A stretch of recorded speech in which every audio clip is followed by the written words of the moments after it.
Okay, we're going to be rotating today around horizontal axes. All right, that's what we were just doing out there with the jump rope. Okay, something that has two fixed ends and then rotating in a horizontal direction. We will be moving to vertical rotations, but we're going to stick with horizontal for the first day.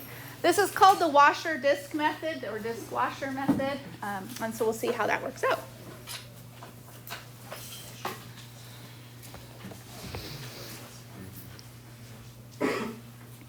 Okay, when you take a function, okay, it has to pass the vertical line test. So let's start with this function right here. Looks like it could be an exponential, it could be part of a parabola, we don't know exactly. But when you take a function and you rotate it around a fixed axis, in this case, it'll be rotated around the x-axis. When you draw it, it works best to draw a reflection, okay? So just to do like a dotted line or something, that would be the best reflection where the spinning axis is the x-axis right now. And because of the rotation, we are always going to get circular cross-sections. So every cross-section is going to be circular. Unlike what you did before, whenever you did it over the weekend, we had maybe triangular cross-sections or rectangular cross-sections or diamond cross-sections.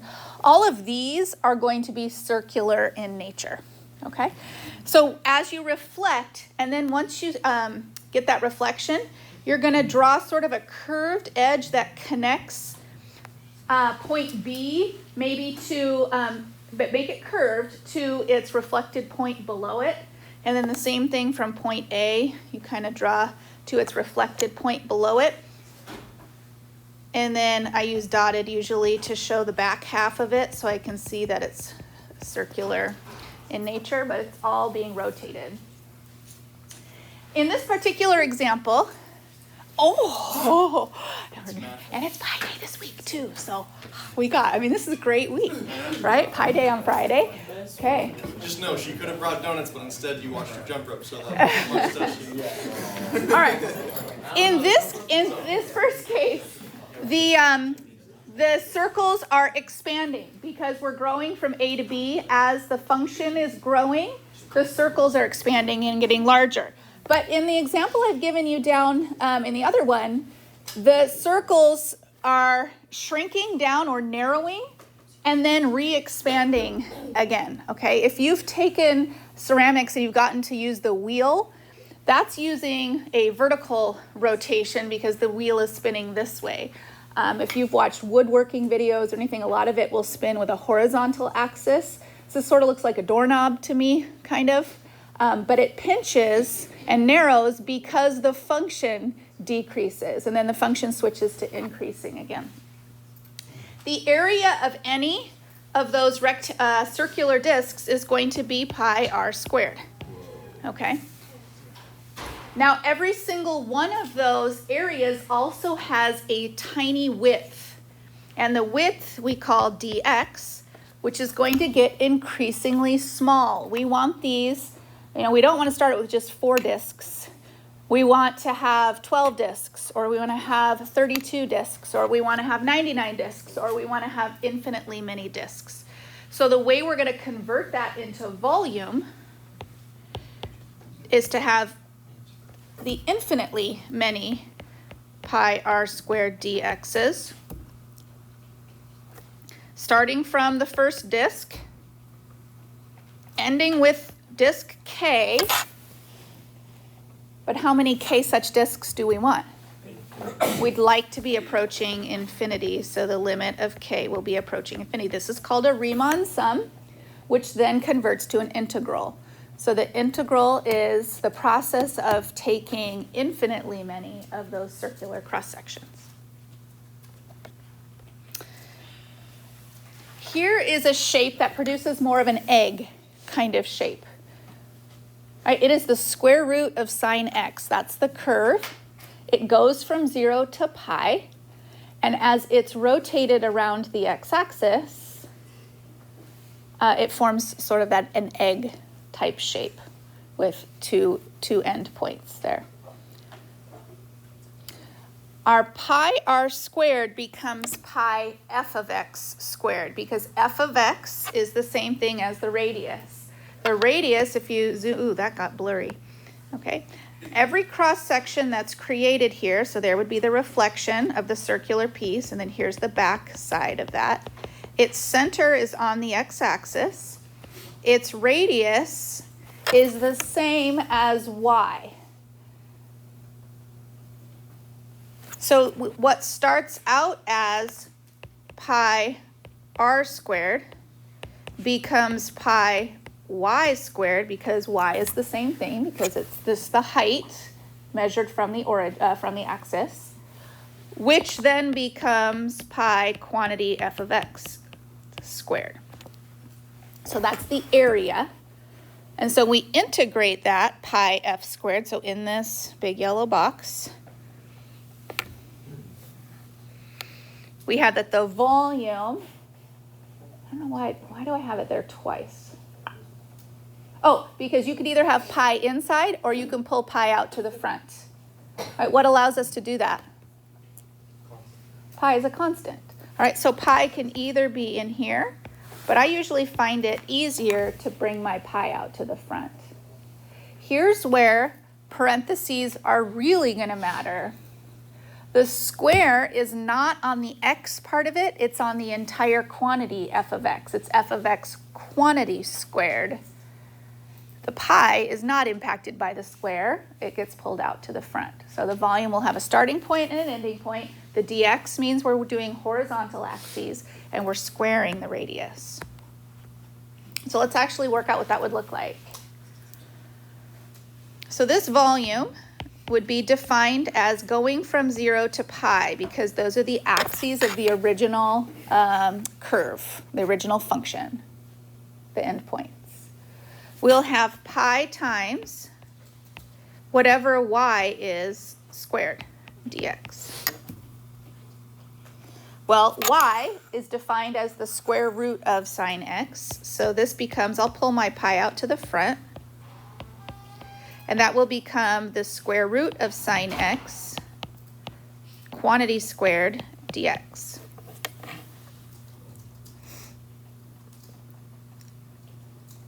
That will become just the regular sine of x, dx. So this is representing the volume of the egg-type shape thing. From our previous work, you might have memorized the answer to what the area under the sine of x is from 0 to pi. If you don't have that number memorized, then you can figure it out with an antiderivative. And remember what it is? 2. Okay, it's 2. The area under that is 2. Okay, but if you don't remember that, then we'll do the antiderivative then is negative cosine of x plus c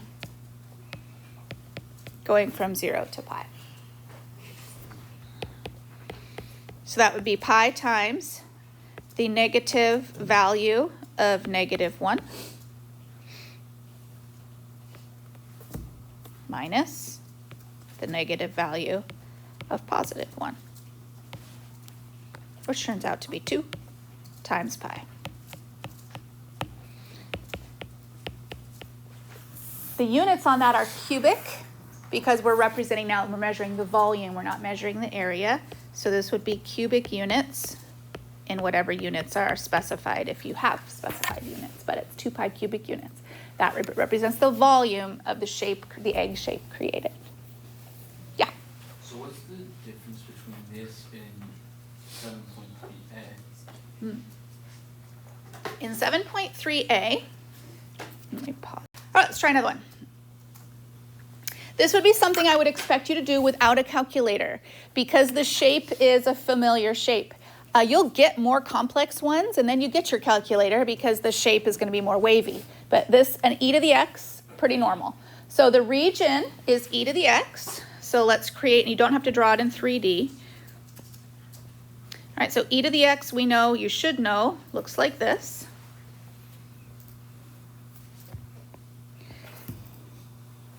The region is formed from -1 to +2. so there's the boundaries. And you want to take that and rotate it around the x-axis. So I usually draw the reflection as best I can.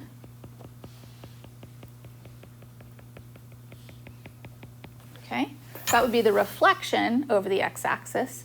But if this is swinging around, then I'm going to get, switch colors here, a round piece, maybe down here, and another round piece. Okay, like that. In your imagination, what does that turn out to look like? Kind of like a megaphone. You can do that from any of these pieces. It's going to look like this. All right, and the more you do, the denser it gets. But yeah, it has that. Okay, there's our drawing. Okay, so yeah, it kind of looks sort of like a horn. Could you imagine, if you could imagine it as a funnel. I sort of imagine it as the Apollo program little space capsule that they splashed down and it's turned on its side, but okay. All right, so we want to find the volume. So our volume starts out with, well, an area would be pi y squared, which is going to be pi times e to the x quantity squared. So then the volume would be the integral of that same, okay, e to the x quantity squared, dx going from -1 to 2. Once you get it set up, then the math kind of flows from that. I'm going to pull my pi to the front. E to the x squared means e to the x times e to the x.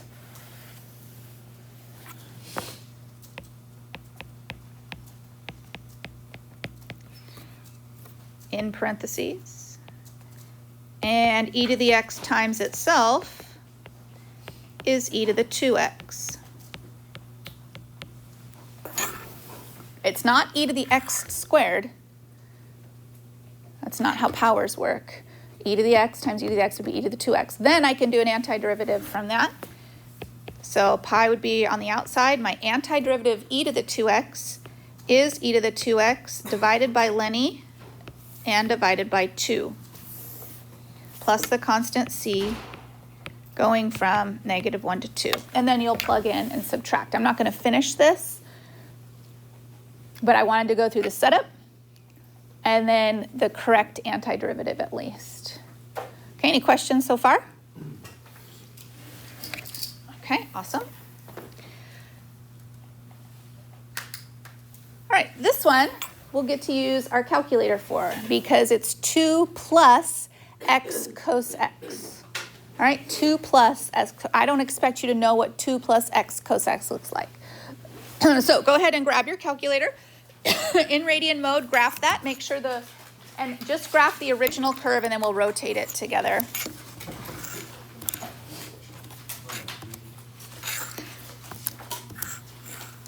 So 2 plus x cos x. Make sure you're in radian mode. And then make sure your window is appropriate to what you were given.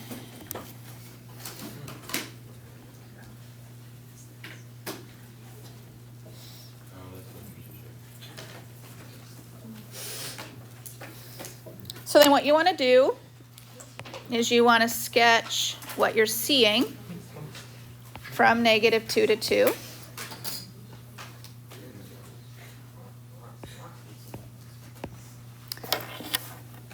So do your best to sketch what that looks like.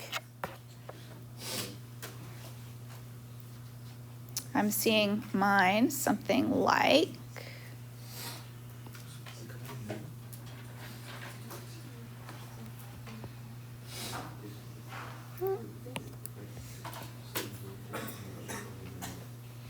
mine's kind of like that.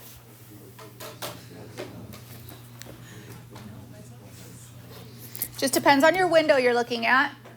I did my window -2 to 2. And I did my y -5 to 5. That's what I used. So something like that. Right, so then we're going to practice revolving this. So again, draw the reflection as best you can. I'm not going to grade your art.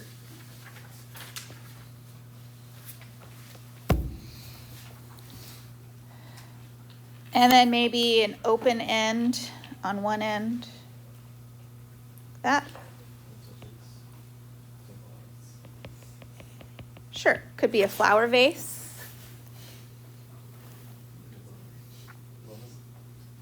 A vase. Sure. All right, and so then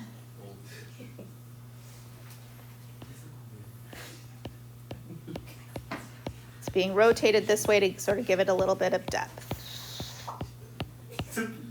Okay, so then our area is pi y squared, or the radius squared, which in this case is pi times 2 plus x cos x quantity squared. So then we'd set up our volume. I'll put pi on the outside this time. We're going to go from -2 to 2, and it'll be the quantity 2 plus x cos x, that whole quantity squared dx. And this is something we'd use our Math 9 to do, because that's not an antiderivative that we can do without a Math 9. Even if you FOILed it out, you'd still not end up with anything that you could do the antiderivative of.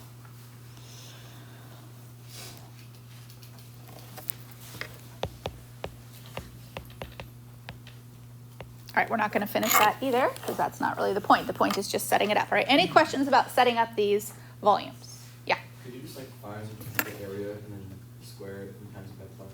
No, because that doesn't tell you from where to where. It doesn't include an end point, a beginning and an end point. Even if you have bounds on your area? What do you mean? Like if I found the area from -2 to like the top part, and then just squared that and times that pi. No, so the area from all that will give you is the area of just this top region right here. Squaring that and multiplying it by pi is, I mean, you can try it. It's not going to give you, it doesn't account for the depth in the 3D. You have to integrate all the pieces. It also doesn't account for the fact that the radius changes all the time. So all that will do is find you the area. Yeah. Oh yeah, so sorry. So it seems like anything that makes a wave, or that passes the vertical line test and makes some sort of wave when rotating across the x-axis makes a bunch of infinitely dense circular shapes. Okay. Now we need to talk about what if it doesn't touch the x-axis. Still has a horizontal rotation. We're still rotating it over the x-axis, but what if it doesn't touch the x-axis fully, or parts of it don't touch the x-axis? So what if you take like a flower petal shape like this, and you rotate that around the x-axis? Okay, so now we're not going to get a dense shape. Can you see how that has sort of an inside to it? That the inside, it's not solid. Okay, it's not solid. The only solid slice would be the first slice you make right here. That might be solid. But if you made a super thin slice, like right here, a super thin slice like that, what would that slice look like if it came away? It would look like a donut, right? It would have a hole in the middle. All right, so what would be the only solid slice? Would be the one on the end. What about the slice at 1? What would it have? What about this slice right at the end here? Has a really big hole. Like how big? The outside would only be like a string thin. It would be like 1 string. And then the things are growing in their donut size until you get to the beginning or whatever, and then it's completely solid. So we have 2 radii going on here. We have a radii that follows the outer edge of the bowl, So we have a radius that's going to follow this outer edge. But we also have a radius that's following the inner edge. Maybe if I do yellow, it'll show up a little bit better in here. So we have two. So it's basically like we find the volume of the outer side of the bowl, and then we have to cut out or carve out volume from the inside of the bowl. So what math will we be using? Subtraction. Okay, exactly. We will be using subtraction. So we're going to be setting up a pi y1 squared minus a pi y2 squared. It is a subtraction. This is the outer edge minus the inner edge.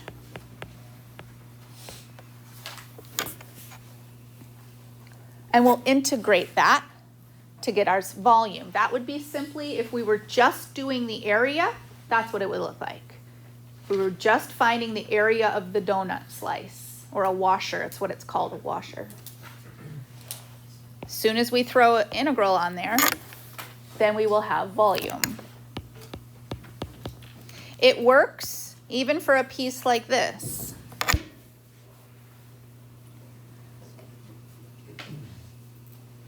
The outer edge is going to be following a linear line.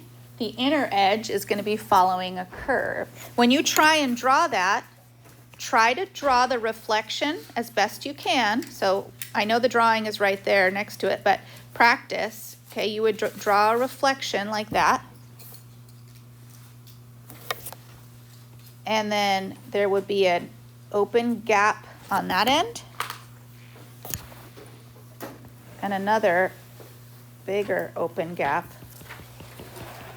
on the far end.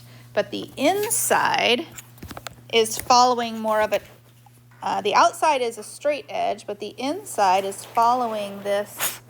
Okay, that's the inside here.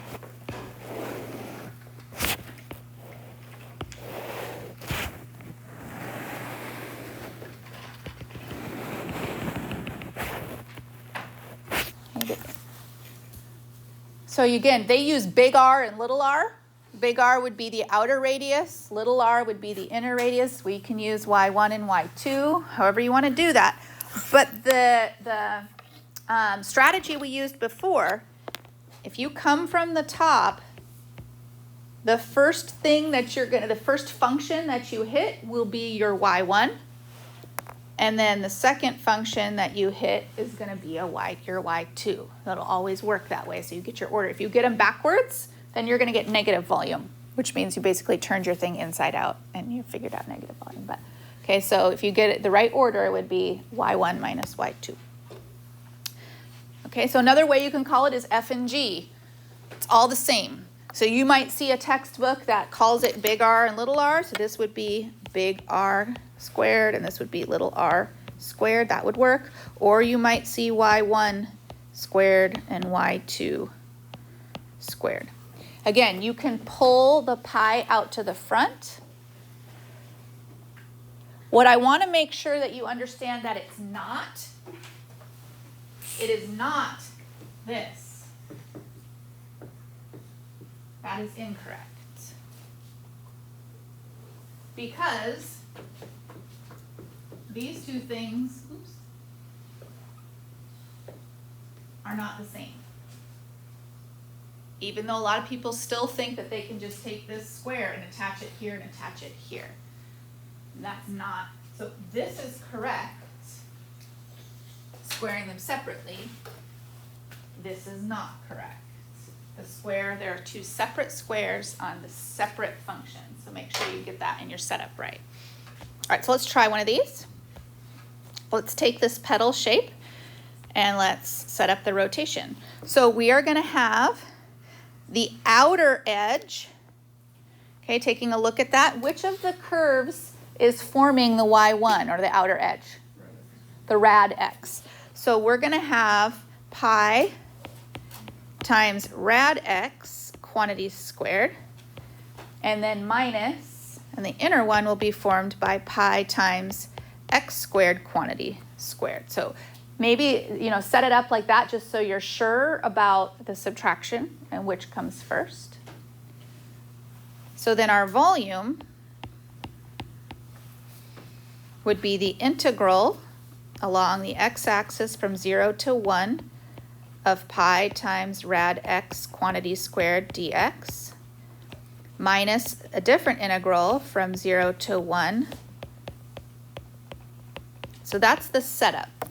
Now we can simplify that quite a bit, but that would be how you would set that up. Could you not put the same in? Okay, yep. So as we simplify, we can do a couple things. They all share pi, so we can factor that out. They share the same integral, so we could factor that out. And they all share dx, so we can factor that out. So we could write that as pi times the common integral 0 to 1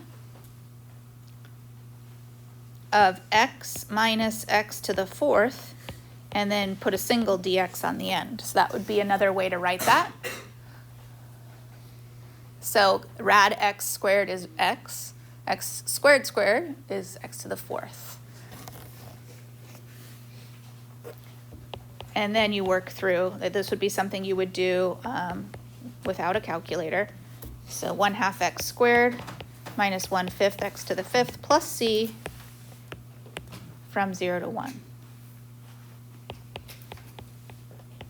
In other words, 1/2 minus 1/5.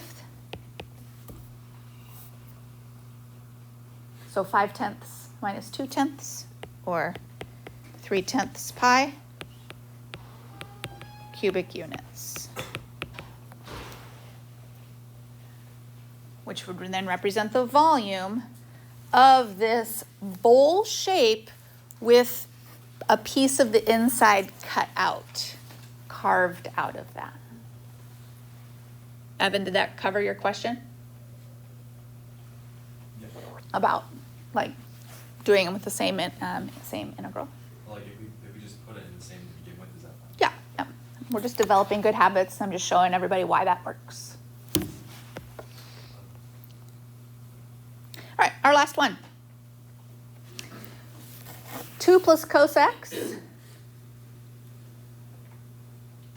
and 1 as the other line. So I feel like it's good to get a picture, to have a picture first so we understand what that means. So -2 to 2.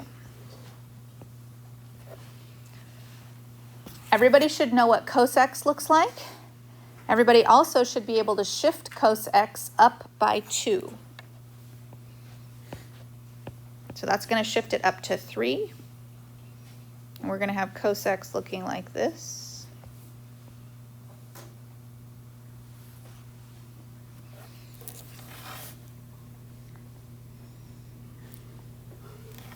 And then the line 1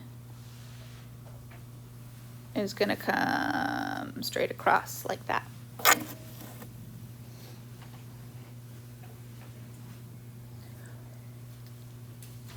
When we rotate it, and you try and, so this is 1 and this is 3, so when you rotate it, you'll want to have a -1 and a -3, so it'll look like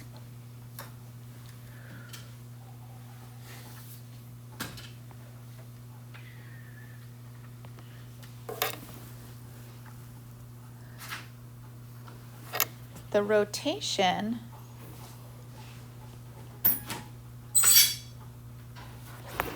has an opening on the end with like this cylinder thing carved right through the middle.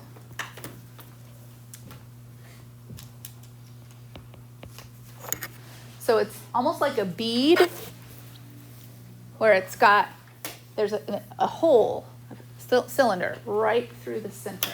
Okay, I don't know if I drew this perfectly to scale, okay? But, yeah. Evan? Oh, no, it was... Okay, so I don't know, again, I'm not sure it's perfectly to scale, but it's decent. When we set up our pi y1 squared minus our pi y2 squared, it would be pi times the 2 plus cos x and that quantity is squared by itself separately, and then minus pi times 1 separately. So we get that straight. Then we can build our volume equation. My volume is going to go from -2 to 2. I can pull the pi as a constant out in front. Just make sure that your 2 plus cos x is squared separately from your 1. That's the most common mistake I see, is people writing it as 2 plus cos x minus 1 and then putting a square around the whole thing. Okay, so I'll see it like this. 2 plus cos x, subtract 1 and put a square around that, which is not the same thing as 2 plus cos x quantity squared minus 1 quantity squared. Those are two different things, so you make sure you do that correctly. I also could help myself out because this happens to be perfectly symmetric. Where's the dividing line of symmetry? The y-axis. So I could help myself out by changing the lower bound to 0 and then doubling the result. That would help me because it's always advantageous to plug 0 in if you can. So this would become 2 pi on 0 to 2 up, and it would be 4 plus 4 cos x plus cos squared x minus 1 dx. So I FOILed out 2 plus cos x times 2 plus cos x. Where did 4 cos x come from? I took 2 plus cos x and I multiplied it by itself. So FOIL would be 2 times 2 is 4 plus 2 cos x, and then inside, outside, and then like that. Okay. If you had your calculator, you would use that as a Math 9. If you didn't have your calculator, you would need to replace this with an identity first before doing an antiderivative. So we learned that earlier last week, that the identity, not the antiderivative, but the identity would be half plus half cos 2x, and then your minus 1. So if you do, or if you didn't have your calculator, that would be the only way to do it. It was to replace it first and then do an antiderivative. What I was noticing on some homework assignments from people is that they thought that replacing it was doing the antiderivative. Okay, let me clarify. Replacing it with a trig identity is not the same thing as doing the antiderivative. It enables you to do the antiderivative. It replaces it with something that has a perfect antiderivative. Okay, this would be a good homework question. It's probably not a good quiz question without your calculator because it does take too long, but it's good to just kind of think about. We could combine the 4 and the minus 1 at the end if we wanted. We could say, I'll take away that minus 1 and then make it a 3. But, all right, any other questions on rotating? We'll save the other axes for block day tomorrow. Okay, we'll rotate it around vertical axis and other axes.